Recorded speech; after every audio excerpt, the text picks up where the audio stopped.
You want to wear one of your kippot, either your one or the one that matches Zadie's one? Or your propeller hat. Or your propeller hat? Your choice. This one. This one. Okay, I think that one's really a good fit. A little bit large still, but it stays on your head really well. Really good. Yeah. Oh, nice. You see, we both have Bokhara and kippot. Yeah, it's the same kind. Oh, they match. That's very nice. That's your kippot. You want to wear You both? can wear both kippot. That one. This one. Too small. No, it's a special kind of small kind that you usually use a clip to hold it in your hair. That on you very much. We will. Yeah. All right. Let's go ahead and get started. Okay. I would like to read a drash that comes from the Reconstructionist Machzor, from the Rosh Hashanah Shachrit service, from the Shofarot section. It's by Arthur Green. And here's what Arthur Green said about the shofar. The shofar sound represents prayer beyond words, an intensity of longing that can only be articulated in a wordless shout. But the order of the sounds, according to one old interpretation, contains the message in quite explicit terms.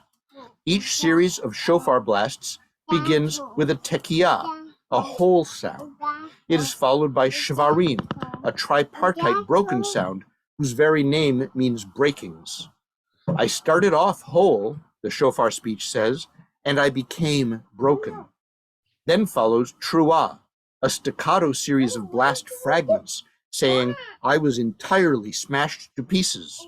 But each series has to end with a new tekiyah, promising wholeness once more. The shofar cries out 100 times on Rosh Hashanah, I was whole, I was broken, even smashed to bits, but I shall be whole again.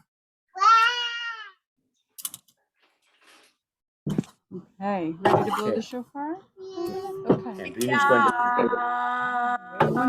Hold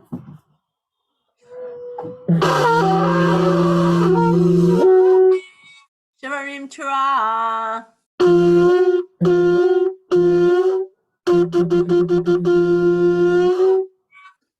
Tikya.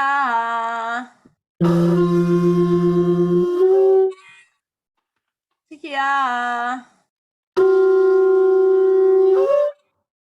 Shemarim. Tikya.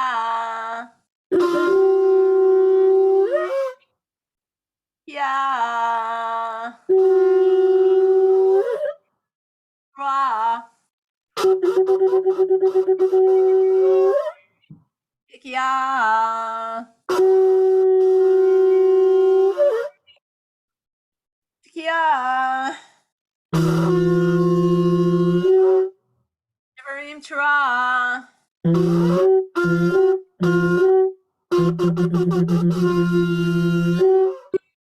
Yeah. Yeah. Nevarim. Yeah. Yeah. Torah.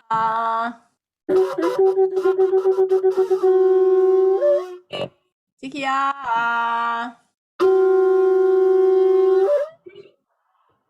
Tikia.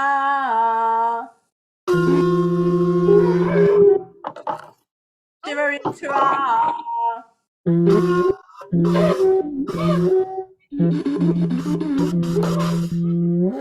I can't do it. Tikia.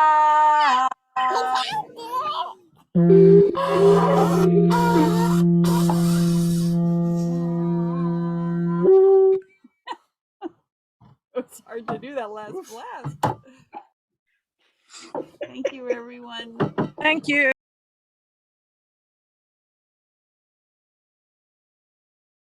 Claire, you want to tell them about your volcanoes? What we learned about volcanoes this weekend? Yeah. Tell them. What do you know?